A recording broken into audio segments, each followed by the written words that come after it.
All right. We are live, folks. So, let's just jump right back into this. So, as far as I can tell, we finished clearing all the threats from what's it called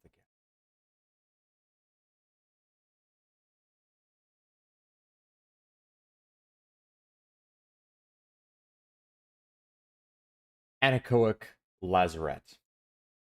Had to look up that word again for a moment.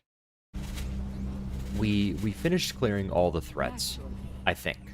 So we came down. It's apparently this whole building is just the top level, which was quite small, and then we also had this bottom level here. We can take a look at the map, and this was the entirety of it. It apparently was infected by Fearless, which is this kind of mechanical programming. I'm not sure. It's an ancient being that infected machines, and then it spreads, and every machine thinks that it's the original, and that all of the other infections are merely extensions of itself and its will, and work for it as well. So it infected these little drones that were a part of this ancient ruin, and they were fighting us. And so we killed quite a few of them. I was concerned quite a bit about our resource management in those fights, because we were running pretty low, and we do have potions and whatnot. I didn't think that we would die or be incapable of completing this dungeon, essentially. But I was worried about if anything happens once we're done. Resting is quite expensive. It cost us, the only place I know where to rest is Tranquility, which is in the city. And it costs us 60 shin. Now we have 205, so we would be able to rest again, but 60 shin is pretty expensive for us right now. Maybe in the future, when we venture out from the city a little bit, we'll have some opportunity to rest in the wilderness, where it may not cost us anything, but just replenishing our resources has a cost associated with it, whether we are using potions or items, consumables, or we're resting at an inn. So before we go up, we did get some loot. Oh, well, I guess I'll talk a little bit more about dealing with these drones. So these drones were all infected by Peerless, and we found the original machinery that infected the rest, and it seems like it started with these control columns that apparently, as part of this ancient building, controlled this home or whatever this place was. I don't know if it was a home or something else. It's quite large, and these little drones that go around and do their business. So these got infected, and then the drones got infected, and we focused, in order to try to reserve some of our resources and not wipe out all the drones, we focused on trying to get to these control columns, at least later on, and disabling the drones by disabling the control columns once I learned that these drones were in fact not intruders in a sense, but in fact had been taken over by Peerless.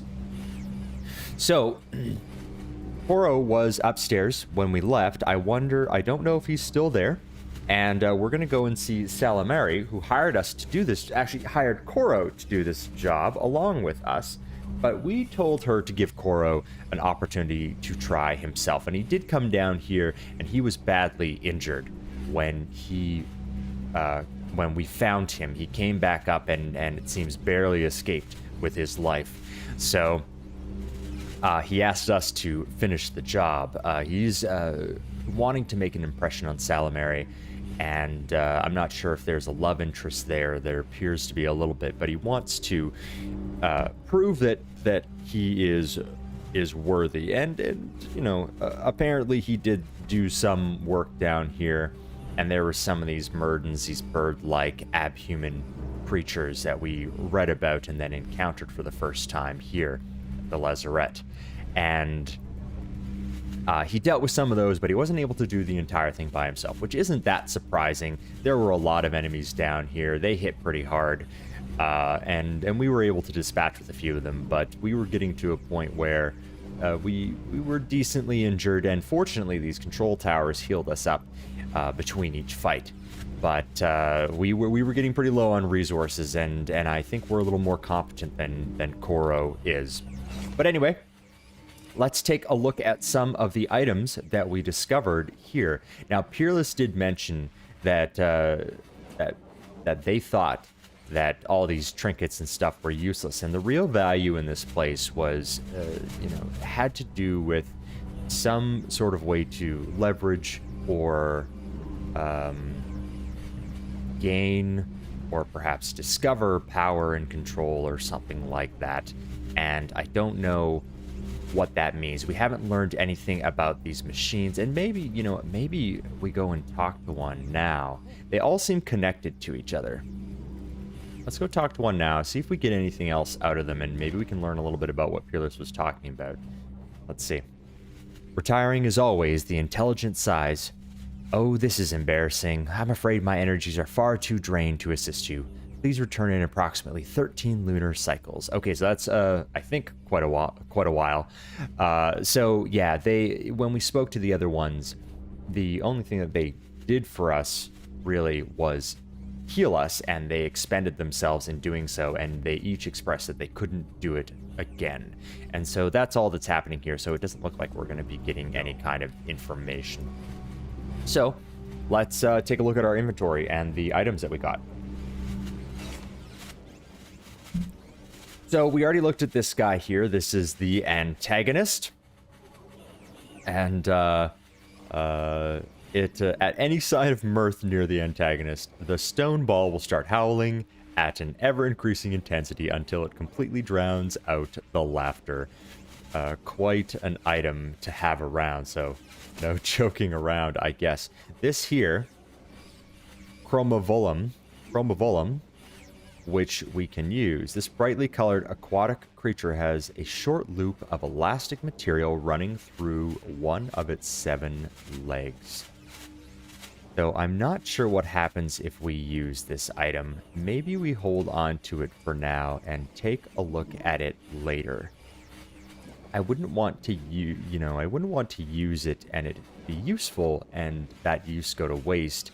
But then again, you know, it sounds like, so this brightly colored aquatic creature has a short loop of elastic material running through one of its 7 legs. So I don't know if this is like garbage and it is perhaps in distress. I don't even, it says creature, so I guess it's still alive. Maybe we'll learn something about it. Maybe someone will notice that we have it. I don't know if there's any kind of, in terms of game mechanics, any triggers with stuff that you have in your backpack that, you know, isn't in your quest item bucket over here, and whether the characters we encounter will ever notice that we have anything, because this is something that could definitely be noticed, this antagonist. And I wonder if this will ever have any effects in conversations or anything like that. That would be interesting to see, but I don't know if that's built into the game or not. So let's keep our potions over here.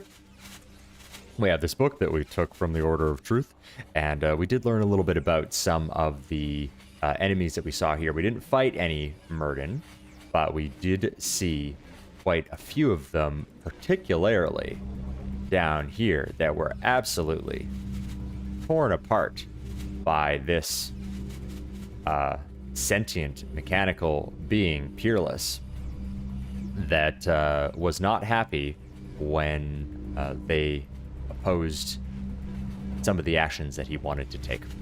So, let's leave, see if we find Qorro.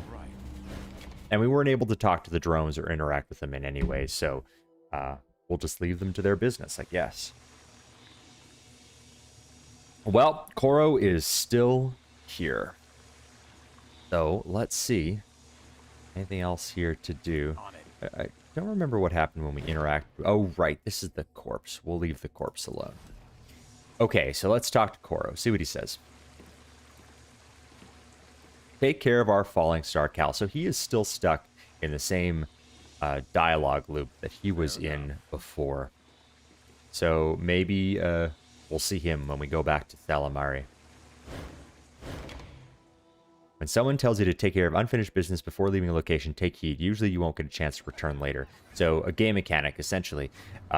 There are sometimes limits on what you can, when you can leave or come back, and a quest may be, you may not be able to complete a quest or something related to a quest if you leave before you do so.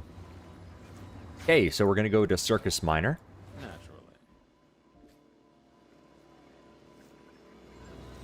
So I wonder if this starship, or this ship, we know it's a ship of some kind. We learned a little bit about it, and it was apparently in a fight. And these mechanical creatures, scarab-looking creatures, were apparently attacking it. We can see at least 3 of them. Oh, is that one there, or is it? Nope, that looks like it's part of the ship. It is, because it's modeled like these smaller weapons here, these kind of ray gun type apparatus. But we know that we saw these here, but I wonder if this ship is of the same ilk of the ones that we found, or that are used in Government Square as buildings that they now house, and for energy that they use to generate in the underbelly. Looks like we have an error. Okay, so we are going to take a quick break, and we will be right back.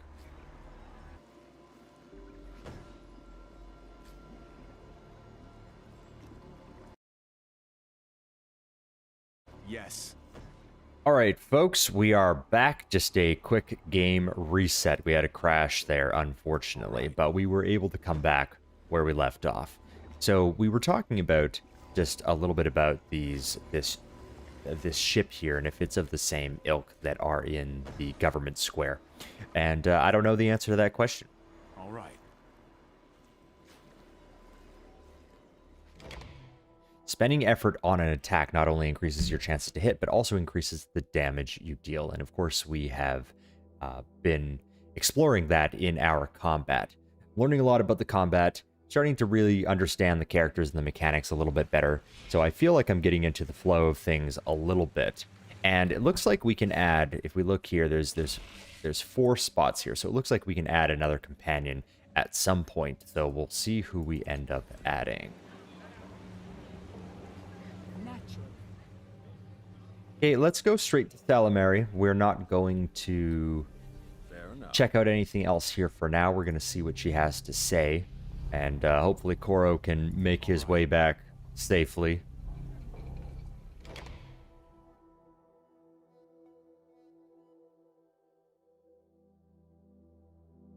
So the tip here tells us to talk to our companions frequently. And maybe we'll do some of that a little bit later.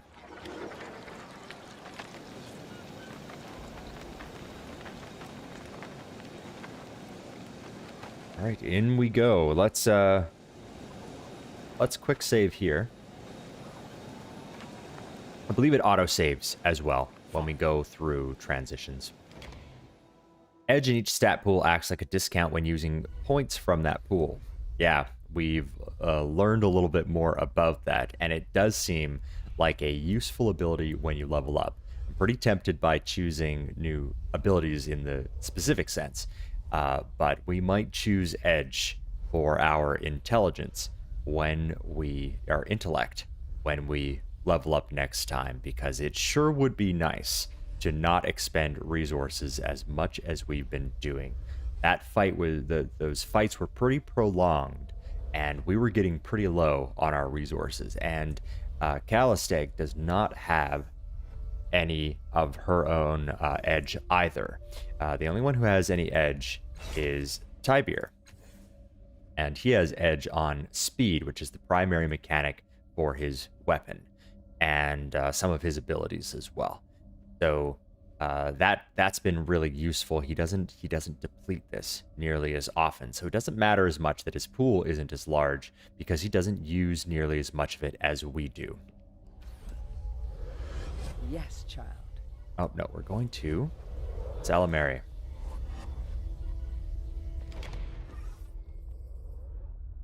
Back so soon, she says, raising an eyebrow. You're far more dependable than Adden ever was. So that is who, that was our former name when we were apparently still the changing god, I believe. She pauses, in some ways, at least. So I want to talk to you about the Anechoic Lazaret. What was your advice about the resonance chamber? So let's talk about the Anechoic Lazaret. We don't need to repeat her advice at this point. Oh, she says, her face carefully composed mask. What is it? So it seems that she is hiding some emotion potentially. So it says her face a carefully composed mask. So perhaps she's more excited than she's letting on. It's too bad that our scan thoughts is not coming up here. I'd like to know what she's thinking. So what is the Anechoic Lazaret again? Okay, I guess we'll ask that. I believe I told you that I am not quite sure, she says, frowning. That is rather the reason why I need access to it again. Let's talk about something else. Yes, she says, let's. Okay, so that's interesting. What was your advice about the resonance chamber again? I need you to do that favor for me first. Reopen the Anechoic Lazaret and deal with whatever trouble you find inside. I'm not quite in the business of providing my expertise for free. Okay, so maybe we did not complete what we needed to in the Anechoic Lazaret. So let's head back and see what we find. We must have missed something, an interaction or something that triggers the end of that portion. I didn't see any other entrances in the basement level. So I don't think we can go any lower unless I miss something, or perhaps there's an entrance right by the central entrance. There's like an elevator that goes down and we just missed it. So let's go back and take a quick look and see what we find.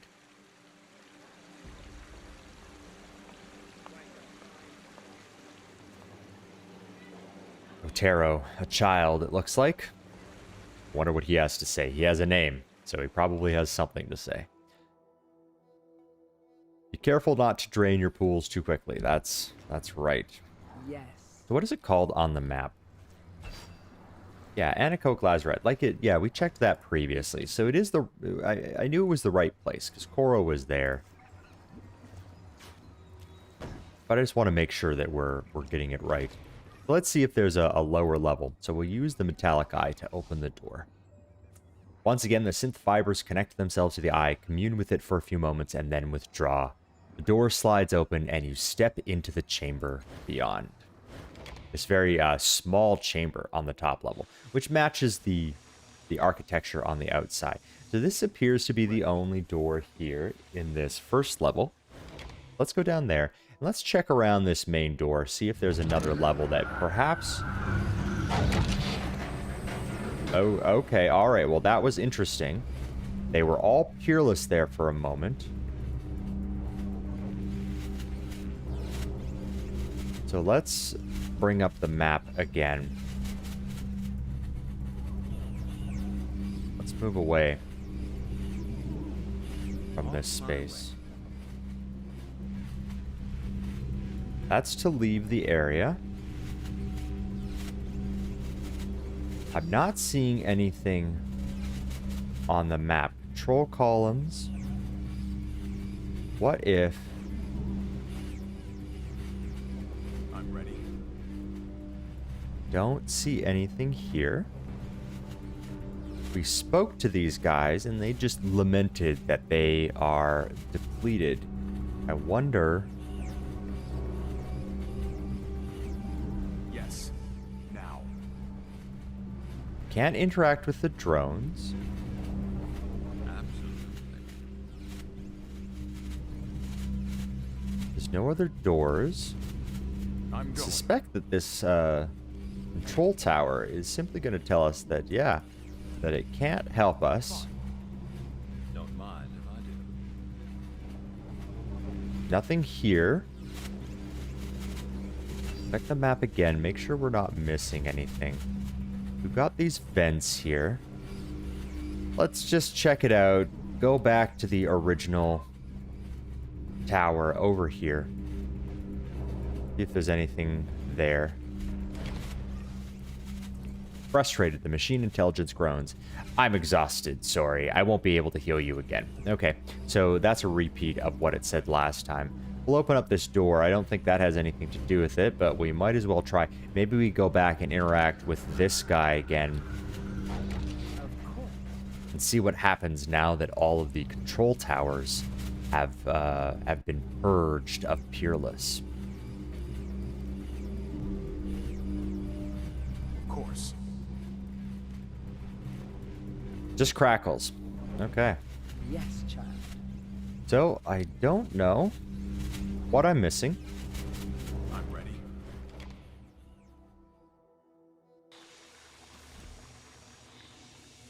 When we talk to Qorro, just appears to be in his standard dialogue loop.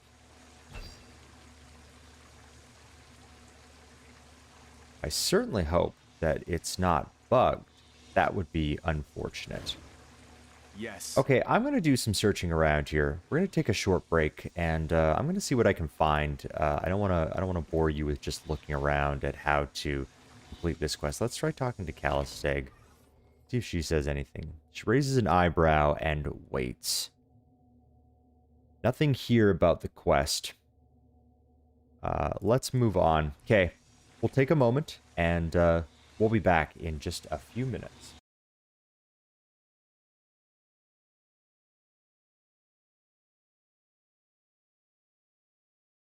Don't mind me. All right. My sisters to keep me occupied. Well, we are back. Turns out that the quest is indeed bugged. And I had to go in and edit some scripts. I looked up the solution, and I had to go in and edit some scripts in order to overcome it.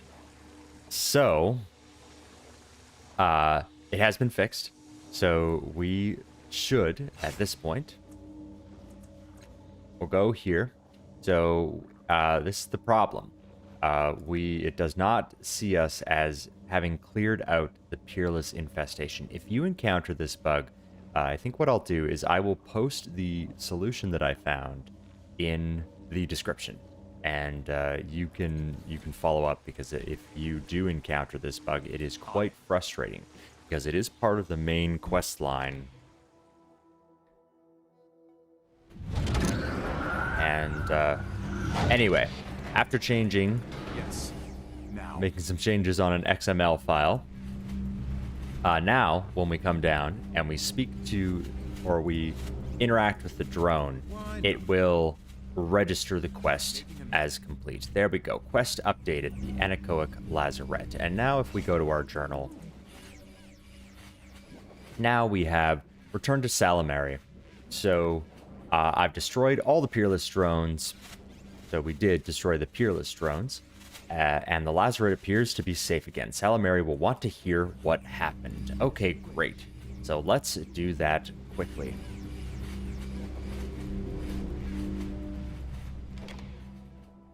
Backing is rarely the only solution to a crisis. Yes, we've seen that. Oh, here we are. So now we'll be able to interact with Qorro, it seems like. So let's see what he has to say now that the game recognizes that we have completed the quest. Qorro is still here, hand clenched to his wound. Well, you made it back. I expect murderous drones were no match for you. Not at all. I expected more of a challenge after what they did to you. I barely beat them. How did you survive? And no, they weren't. I don't know that we barely beat them. They were a bit of a challenge. I don't necessarily want to say number one to him. We're kind of playing an even-toned approach to how we interact with Qorro. Like I said, I still haven't totally made up my mind about him. So they were, I mean, I guess they weren't a match for us. So we will go with the simplest response here. No, they weren't. Of course not, Qorro says bitterly, looking away. But never mind that. I have a favor to ask. Tell Salimeri I helped you. I did, after all. These Murdens would have attacked you. I killed them first. We even destroyed a few of the drones before we fled. And it's true. He did tell us that he had destroyed some of the drones down below. There were quite a few down there. And it's nice that we didn't have to fight as many as we would have had he not been here first. So he did technically help us. It's not a lie, per se. He meets her eyes again. She wants to dismiss me. Help me change her mind, and I'll tell you something I know about the Order of Truth. So he's willing to give us some information. So I'm willing to help him out. He's not lying when he says that he helped us. Now, he may want to embellish that a little bit, but we'll see what he has to offer, perhaps. I deserve more than secrets for doing your dirty work. You seem awfully concerned about Salimeri's opinion. That's true, and I am a little curious about what his interest is in her. I'll tell her you helped. You don't deserve credit for the work you've done today. He doesn't really deserve that much credit, but he did help a little bit. It was dangerous, and maybe he learned something, but you seem awfully concerned about Salimeri's opinion. Let's see what he says to that. A good employer's hard to find these days, he says, studying the air above your head.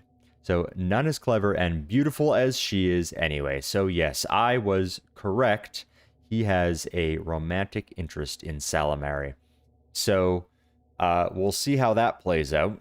I saw the way you looked at her and me when you learned she knew me. You love her, don't you?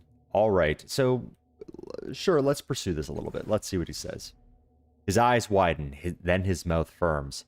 Fine, he says. I love her. There, I said it. And I don't want to leave her side, even if she doesn't feel the same way. Oh, Qorro, she sighs. She is utterly beyond your reach, my dear. Of course she is, Qorro says sharply. That doesn't change a thing. Well, he's persistent, I guess. I deserve more than secrets for doing your dirty work. I'll tell her you helped. You don't deserve credit for for the work you done here today. So we'll tell her that he helped. So we'll help a fellow out. Maybe it will pay off later. Making a note. Our gold tide raised a tiny amount. Excellent. I'll hold you to that. Okay, well, okay then. Now, the secret, as promised. He winces, hand moving to his side. Lan Yuring, he says. The boy is a spy for the Memovira. I'm not sure why. He loves the Order well enough. I was going to blackmail him, but... He grins. Priorities change, I suppose. I'll see you back at the Order, Falling Star. So we had already... I believe it was Salimeri earlier that told us. I don't remember if it was her. I'm pretty sure it was, but had told us that she suspected that there was an informant, so a spy, working for the Memovira.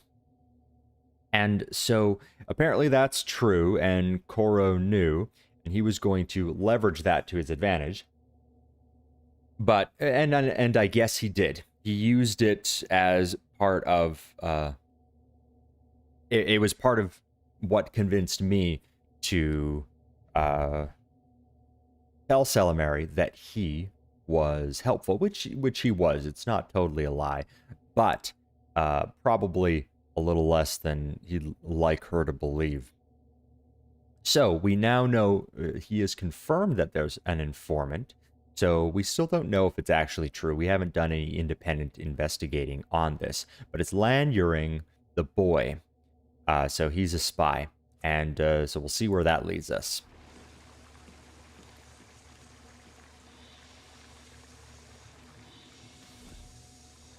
All right, let's make our way to Salimeri.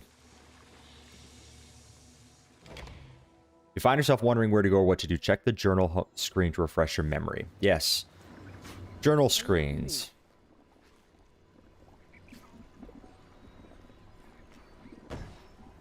In RPGs and Infinity-style games. All right.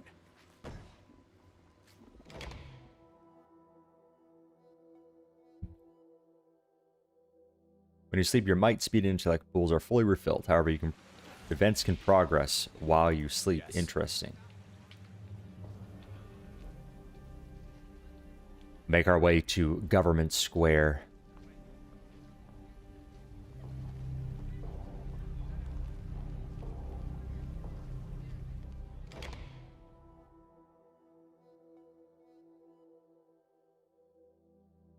Spend XP to advance your characters, yes. In this world, then.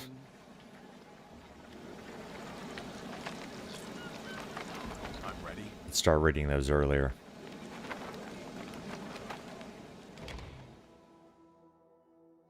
Silvertide represents admiration of power.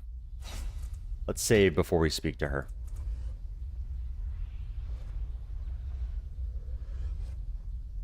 Lazaret. We will turn to game. Alright, what does Salimeri have to say now?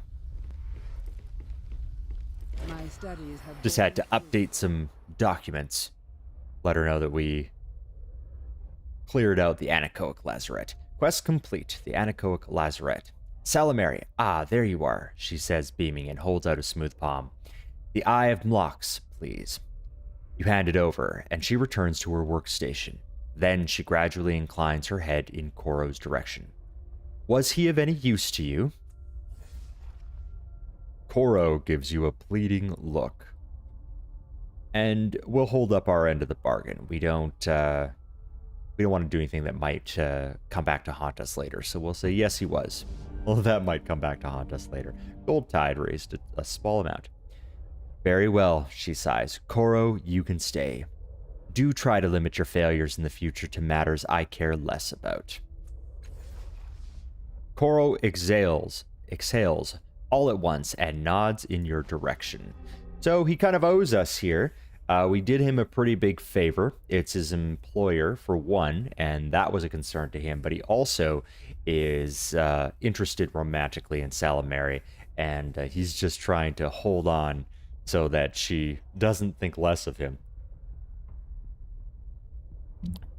All right, Salimeri continues. So we gained an item, Ring of Entanglement. It has it listed here twice. I don't know if that means that we got it. 2 items. I guess we'll see in just a moment. And we got some money, 80 shins. Good thing. We need it. With that out of the way, she says, here's a reward for your considerable effort. Thank you. So, by the way, I managed to save a few of the drones in the Lazaret from Peerless. So we did, and we talked about that a little bit. I solved your problem, now I need help fixed. So let's talk about saving the drone, see what she says. She nearly jumps. Lower your voice, she whispers. Astonishing. Your predecessor couldn't have done better. She passes you a heavy bag from her workstation. A small bonus. Keep what you've learned in there to yourself until my book is finished.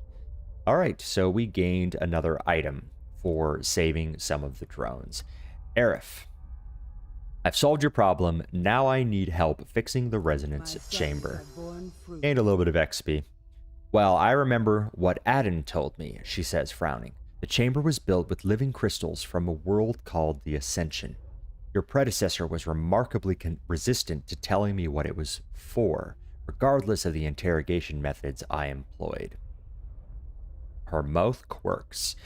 At least the interrogations were exciting. So, referring to the romance between Aiden, our character's former name, and herself. So, he didn't let on. He wasn't willing to talk about it. He only said it would stop the sorrow and that none of the cast-offs could know about it. So we are apparently a cast-off. So that's interesting. Which seemed odd to me at the time. Escaping the sorrow would be in all of your best interests, I would think. She snaps her fingers. Seek out the cast-off who helped him build it. That surly artificer whose name escapes me at the moment. Updated my journal. So, an addendum is added to our journal, Fallen to Earth. That's our main quest, I believe. I forget his name, Salimeri continues, and I only saw him once. He has machines buzzing away in his body and circuits embedded in his flesh. She taps her lips thoughtfully. Speak to Aden's little cult in Circus Minor if you haven't already. They always seem to know who your brothers and sisters are. Okay, so there are many cast-offs apparently. We don't know exactly how many, and that's come up before. And so we know that there are probably at least dozens, potentially hundreds. And we don't know where they are.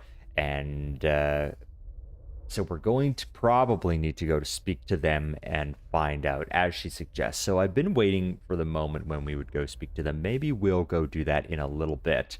I don't know what kind of urgency there is to repairing the resonance chamber, but as I've spoken about before, it seems like the Qorro did leave behind something in our mind, so we may not be able to escape it.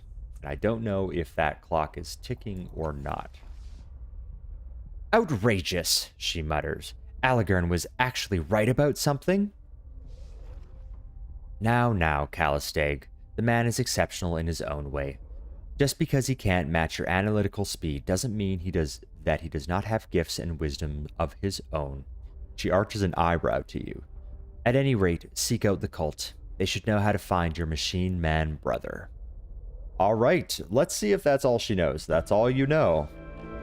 Silvertide raised a tiny amount. Bluetide raised a tiny amount. You are your father's son, aren't you? She says. You're just like him. Aden was fascinating, intense, focused on building that chamber. Passionate one moment and distant as the stars the next. I never understood why. She half turns away from you. Oh, and Aden was ruthless, utterly ruthless. I am living proof of that. Tell me who can fix the resonance chamber. And we know it's the bionic man, apparently. So farewell. Perhaps I'll see you again, she says. Okay, so we know that Lan Uring is the informant. Maybe we'll pursue that shortly. Let's take a look in our inventory. We did get 2 of the rings. Okay. And we got this other one for preserving some of the drones. So let's take a look at that. Aerith, usable artifact. Ooh, another artifact. That's exciting. You've seen this ring fragment before. It is known as Aerith, or Power Taken, and is one half of the artifact known as the Shadow Ring. Okay, so we've seen it before, interestingly enough. You recall that this artifact belonged to a cast-off, though their identity escapes you. You remember only that the Changing God himself sundered this ring at the height of a cold rage and infused each half with mutually repellent energies. They have been separated from each other ever since. The Changing God went through immense trouble to separate these 2 rings. It must be possible to reunite them. So let's see what happens. Well, we can't wear it. And presumably our goal then is to find the other half of the ring. I'm not sure if I want to click the use item on it yet. Let's check out these rings. Ring of Entanglement, and we got 2 of them. So it's an ornament, it's an artifact as well. The 2 characters wearing these matching rings share all fetals and 25% of stats healed. Okay, so we're going to share all fetals, assuming that means buffs and debuffs. So that's an interesting situation to find ourselves in. We'll be able to utilize that because we're going to know that that is the case. Our enemies will not, but see how that manifests. And we'll share 25% of all stats healed. That's a pretty good boon to have, because we do have limited resources, and I've noticed that we do run through those. You know, it's easy to run through your resources. You really want to expend them. And so it'll be useful to be able to wear these rings and gain that benefit. This loop of metal is constructed from a short band that splits and branches, threads twisting and bending in upon themselves before seamlessly reforming at the other end. The coils are maddeningly maddeningly knotted, making it impossible to trace a complete path. Yet at the same time, a pattern waits to be revealed just beyond the edge of comprehension. Of the handful unearthed through the ages, these rings were once dismissed as mere trinkets until an unnamed collector discovered twins purely by chance. It is said that this man wore one of the matched set and gifted his lover with the other. During one particular amorous encounter, both were astounded by their shared sensations and an oddly heightened sense of awareness. When the couple identified the rings as the source of this connection, further used to show that they mutually experienced every physical pain, pleasure, and sickness felt by either. This effect disappeared when they wore an unmatched pair of bands. So we have some additional information because of our training in mystical lore. Rings of entanglement are valued by many, including hedonists, thrill-seekers, the infirm, and even kidnappers, who warn that any violence done to them will also harm their victims. The rings are now thought to exist only as unique pairs and are highly sought after. I wonder how we're going to want to make use of these. So, okay, so we are wearing an ornament. We are wearing the Beads of Time Never Ending. And I think that I want to leave this on. So let's put these rings on Calistate and Tibir. And we can't wear this. I lift it up. There's no place in the inventory that highlights.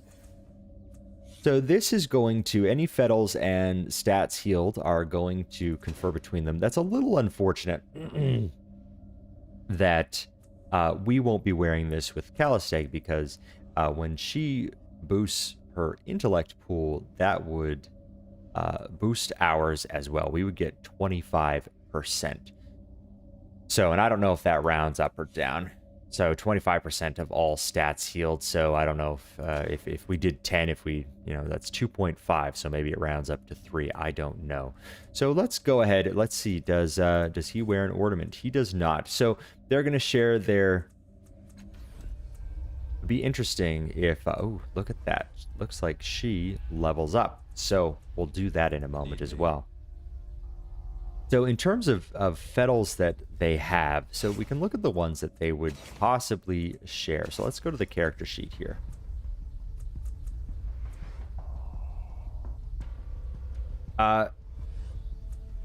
He doesn't have anything here that gives him a positive Fetal, but if we buff them, if we get more buffing spells, esoteries, later, then, oh, this is interesting. So, then gain phased, which is a status, not a, status, not a Fetal.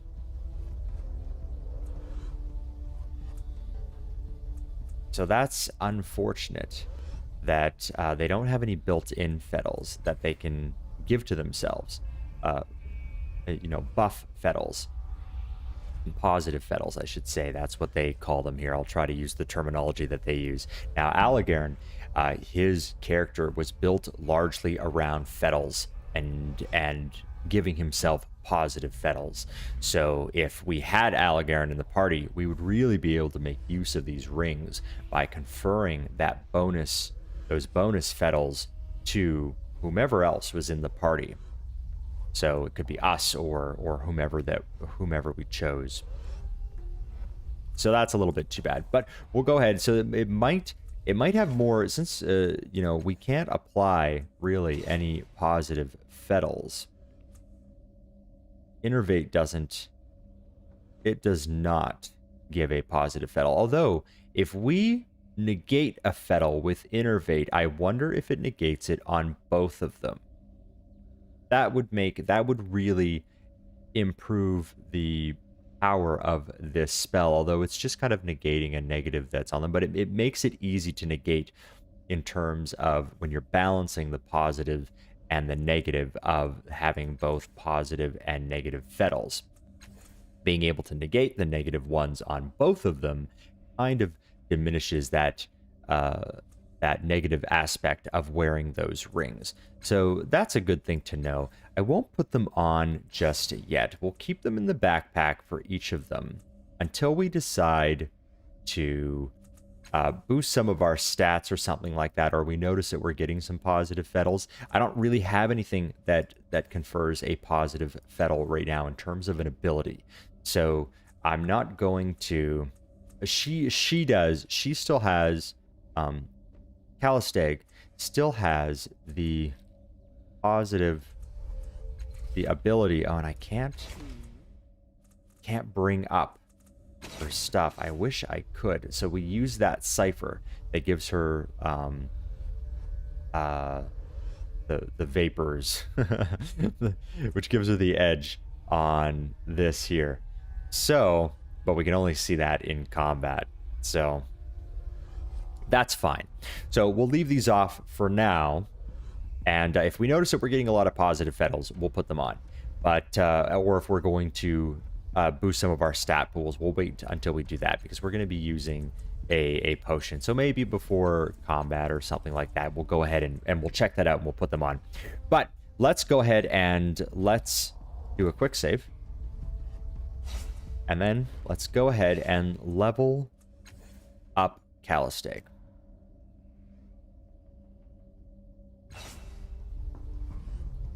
Okay, select one of the following options to spend your experience points. You can select each option once per tier.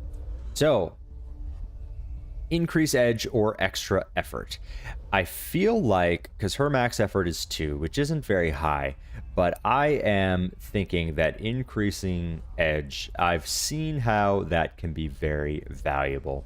So, edge provides a bonus to all tasks and challenges when that use a particular stat. For each point of edge and stat, you can use 1 level of effort at no stat pool cost. So she'll be able to use 2 for a little while she has the effects of that cipher that we utilized.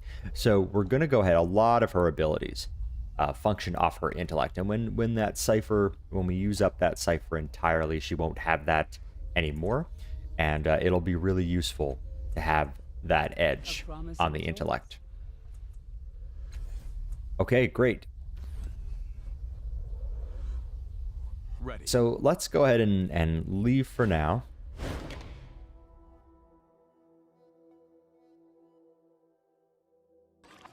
So Salimeri told us to go to the cult. And I think that we'll probably do that soon. See what our journal says. Fallen to Earth. So yeah, this is going to tell us to go to the cult. So let's read a little bit about the details of what it says here. 2 people who found me have conflicting opinions about where I should go for help. Aligarn suggested that I speak with the cultists of the Changing God, while Calistate directed me to the Order of Truth. So we've gone to the Order of Truth, and she, you know, it's a little funny because Salimeri, we got information from her, but she didn't really help us out. So Calistate wasn't totally right, and ultimately it looks like we're going to be going to the cult because they may be able to direct us to someone else. Salimeri, an old friend of the Changing God, Aden, our former inhabitant in our body, told me that another cast-off helped my sire to build the resonance chamber. She suggested that I ask the cult of the Changing God about him.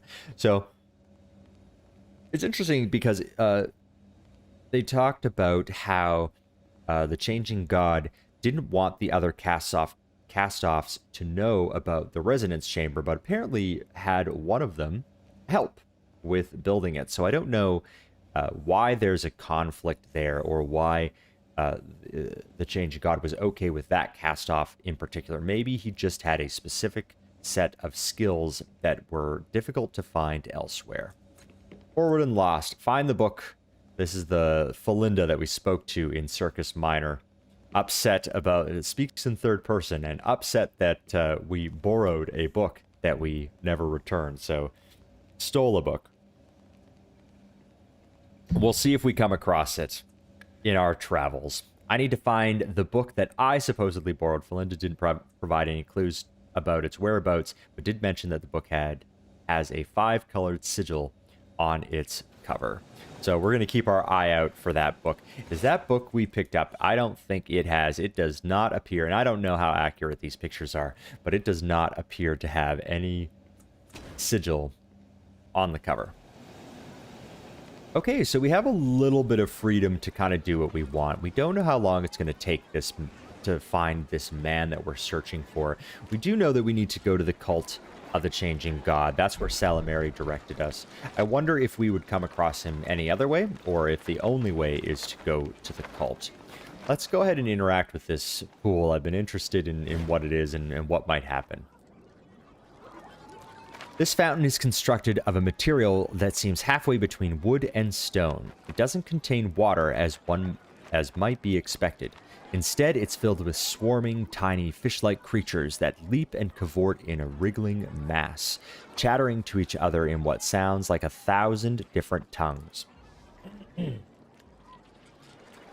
So, our natural lore, which hasn't come up as often as our mystical, maybe it'll come up more later on in the game, but we are trained in natural lore, and it's giving us some information here.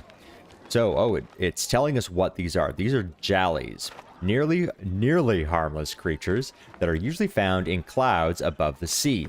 What they're doing in this fountain is an utter mystery. Okay, so we know that these are little creatures constructed of our first impression was that it was a material, and we wouldn't have known that these were creatures without this training in natural lore. Halfway between wood and stone. It doesn't contain water, but with swarming tiny fish-like creatures. Okay. So the constructed material must be this ring around here. So halfway between wood and stone. So maybe that's has something to do with why these creatures are here. So they talk to each other, chattering to each other in what sounds like 1,000 different tongues. I wonder.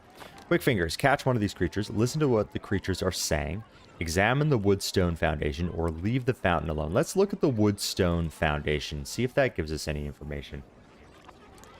The fountain, now that you're looking at it, is unfathomably old. Coppery, tongue-like decorations curl up and over the rim of the structure as if lapping at the endless stream of creatures within.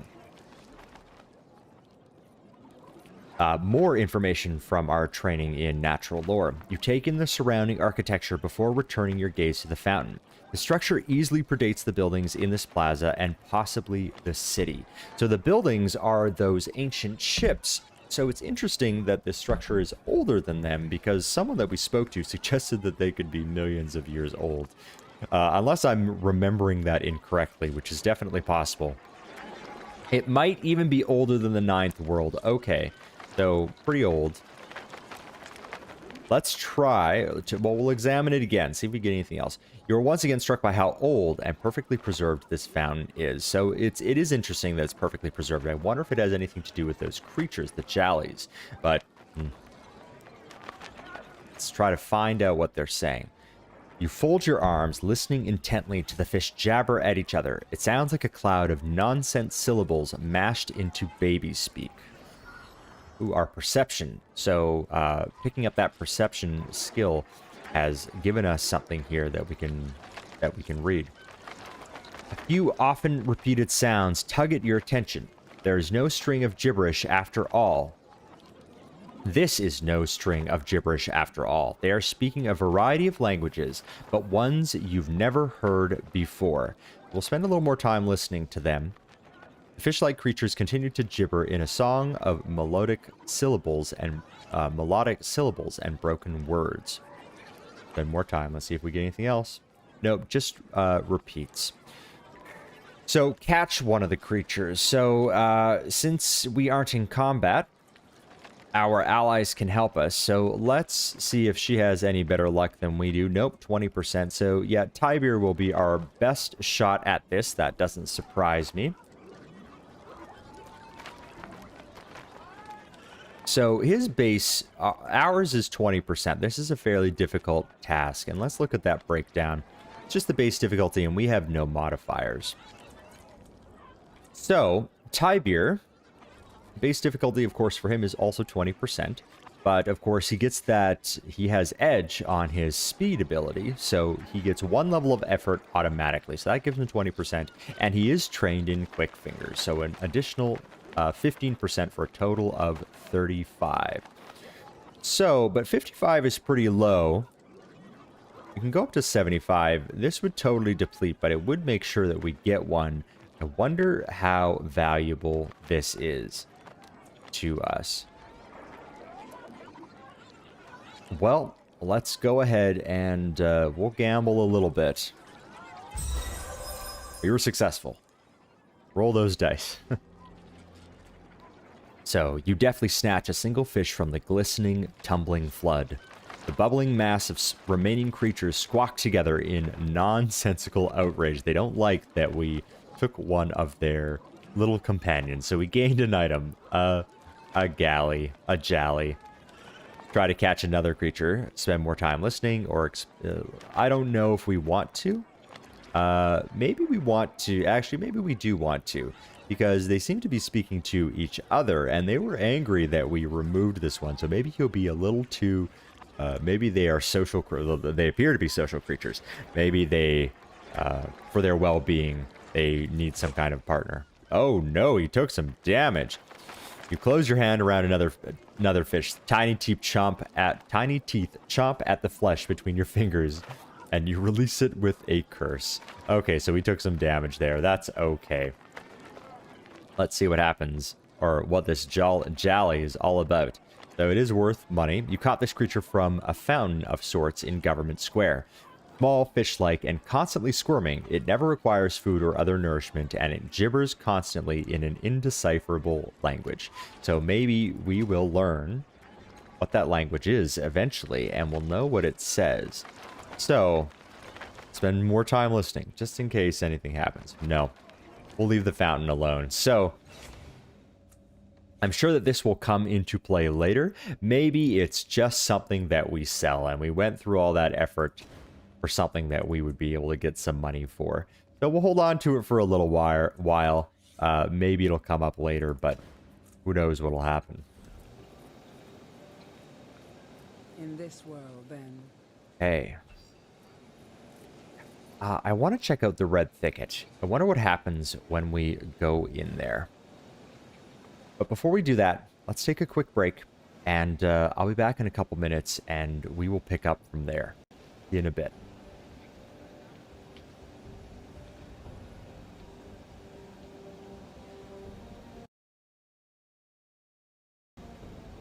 All right, and we're back. So we'll return to game. We'll do a quick save.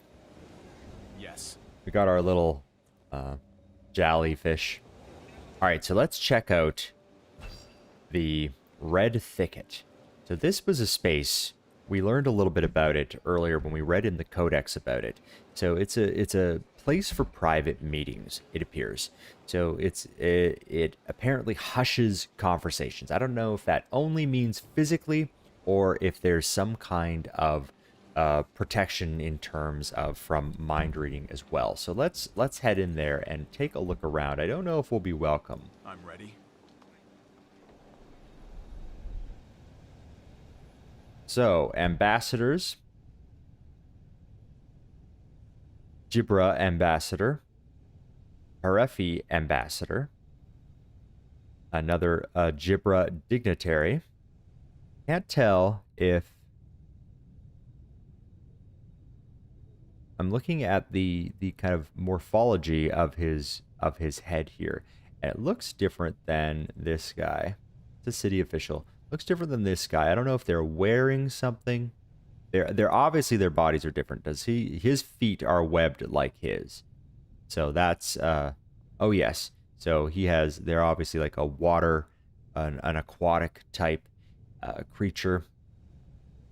Perhaps the same kind as this guy. Yeah, it looks kind of like him. It looks like there might be different types, different shapes, different morphology to their bodies. Aine Who Knows. Arather Bren. So there's two people here with names. I don't know if these guys will have anything to say. Let's go talk to Aine Who Knows and see if we can learn anything about this space. interesting, Why not? when we come in here, it does quiet down. So I don't have a lot of audio from the game. There's an actual quieting of the game audio. Everything is quiet. Let's see what happens when we walk out. Yeah, even the music quiets down. So they're really trying to create an environment here. And look at the design here. So we have these faces. This is supposed to be a quiet place where it's like you can't be watched yet. There's faces on the wall. And I wonder if perhaps indeed there are people watching at some time. The structure is made of a strange material that seems halfway between wood and stone. Alien symbols are drawn in red upon the walls. So I wonder if it's the same material as the fountain is made of. Let's go talk to her. Aine, who knows? This woman expression defies easy definition. It is cool and professional, but focused. Interested. She nods at you and clasps her hands. I haven't seen you in here before, she says. Her voice is oddly muted. Before we begin, you should understand where we are. Okay, so it says her voice is oddly muted. I suspect that's the effect of the Red Thicket. She gestures to one of the plant-like structures nearby. This is the Red Thicket. No one here can listen in on our conversation. No one can listen in on our conversation here. You can only hear me because I am speaking to you directly. One of her eyebrows arches suddenly. You are trying to scan my thoughts. You won't find anything on my mind, of course. If I could be undone by so simple a trick, I'd be out of business. So that kind of answers our question. I don't know if that's her ability to not have her thoughts scanned, or if it's a result of where we are. So it's definitely these plant-like structures that we had looked at them a little bit earlier. So you can only hear me because I'm speaking to you directly, and no one can listen in on our conversation here. So clearly there is a physical dampening or total elimination of sound. And then beyond that, I don't know if there's any limitation on the telepathic side of things, but she certainly is able to limit that. So let's see if she says anything else about that. She flicks the air near her shoulder, though nothing is there. It's a useful skill, nonetheless. People's best secrets are rarely found on the surface, but their thoughts can guide you if you listen. I expect you and I will have much to talk about. And she's right. I picked up that scan thoughts ability specifically for that reason. So it is a useful skill. And people keep their best secrets, of course, because that's why they're secrets. And you won't find out about them necessarily just by talking to people. Have you come to trade? I can't read your thoughts, but can you read mine? No. She gives you a reassuring smile. If I could, I'd have no need to trade. Now would I? Don't worry. I'm a broker, not a thief. Oh, well, trade what? I am a knowledge broker in advance. Okay, so she can give us information, which is good. I like information, and it's part of what we do, and we can't read her thoughts, unfortunately. But she says she can't read ours. I don't know if that's an inability of her own or, once again, a result of being in the Red Thicket. My pricing is simple, a secret for a secret. The only condition is that it must be one I do not already know, and I should warn you that I know a great deal. That makes sense. So she's she's an information broker, and she probably knows many things. So we're going to, of course, try to zero in on the things that are meaningful to us and our situation, and who knows what path that will lead us down. How do I know you won't claim to know a secret you've never heard before? I don't share secrets. Sounds like a fair deal. And what's the catch? Well, some secrets we wouldn't share, certainly, but it would depend. Sometimes the goal is to go out and find secrets in order to share them. And it's something that we're good at. We're a perceptive character. We started out as a bit of a recluse, and I think we still are in terms of who our character is. So we're not intimidating or anything like that. And we don't necessarily interact that well with people, But that doesn't mean we can't be perceptive and insightful. And perhaps that will come in handy now to trade some secrets for secrets with Aine who knows.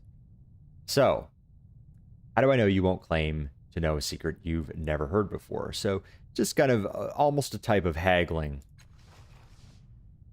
A fair question. If she is offended, she doesn't show it. But I don't bother with assurances. You can either judge my honesty yourself or take your business elsewhere. Fair enough, I guess. So, what's the catch? Well, it doesn't sound like a catch. It's a trade. So, sounds like a fair deal. Our indigo tide raised a tiny amount. I haven't found any meters or anything like that that tell us where our tide levels are at. Aine who knows. It is, she agrees, but there is something you should know. Anything you choose to tell me will of course be traded to others in due time. A rare, slight smile graces her lips. In short, if you wish to keep something a secret, don't tell it to me.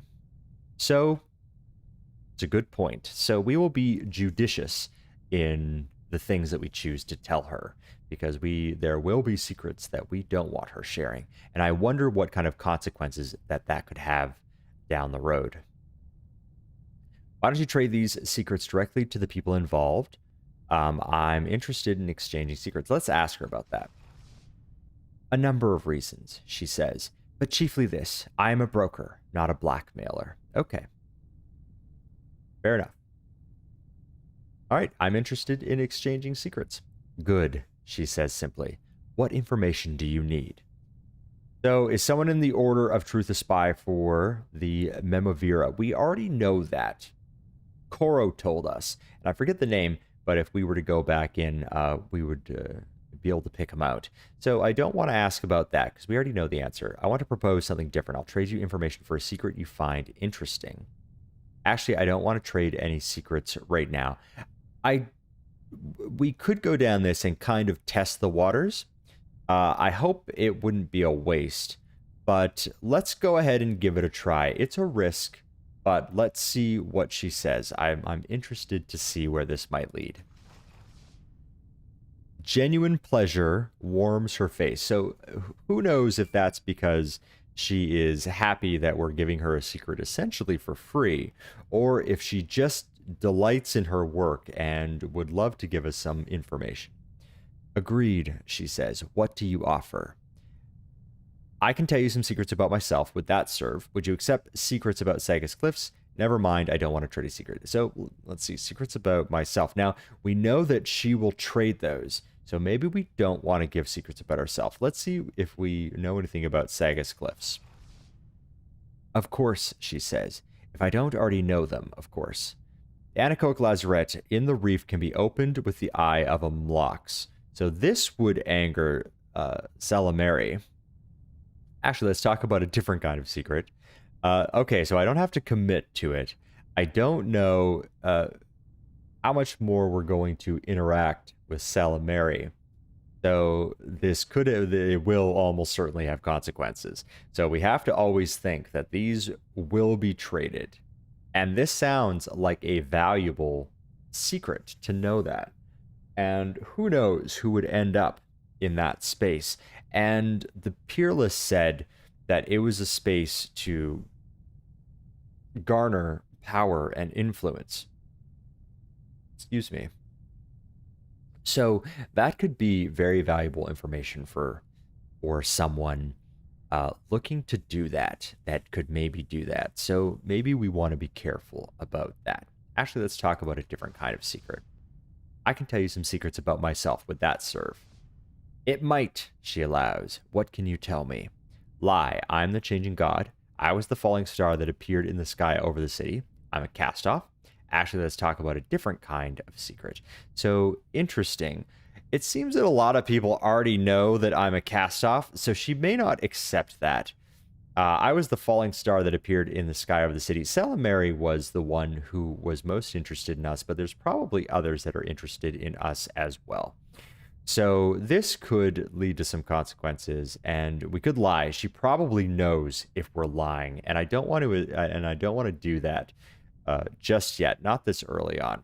I guess we could also test and see how receptive she is, or if she has any other way. She said she couldn't read our mind, but all right, let's tell her I'm the falling star, and if there's consequences, well, we'll deal with them later. So, her gaze flickers from your face to your hair and then your hands. Interesting, she says, touching the air above her wrist. But far more interesting for you, I'd imagine, especially at the time. The side of her mouth quirks, so I don't know how valuable that was to her. Now for your interesting secret. So I guess it depends on... she traces the corner of her lips thoughtfully. So maybe it changes the value of the secret that she'll give us. Oh, of course. My sources say that the visitant Pilani has been lining her pockets with the proceeds from Stitcha eggs. That doesn't sound very valuable to us. So we'll leave that where it is. So I think we're going to gather some more secrets, and because I want to be careful about the secrets that I let on. And so we'll be careful, and we'll see if we can gather any more secrets. And I assume that the more valuable the secret, I mean, she's a broker, so she's going to gauge the value of those secrets. And I wasn't sure how valuable that secret was. It's definitely valuable enough that Salimeri sent, from the Order of Truth, sent a crew to come after us. But apparently it was not actually that interesting to Ayin, who knows. So I don't want to trade any secrets right now, or farewell. We'll just say, I don't want to trade any secrets right now. Very well. Is our business concluded? So, farewell. And we'll leave it at that. Okay, so we've done a little investigating. There's another guy here, Irathor Bren. We won't talk to him right now. I think I'm going to call the stream here. And maybe we'll go and talk to Irathor later when we start up again, or do something else entirely. But thanks for coming out, and I hope you enjoyed the video. And we will be back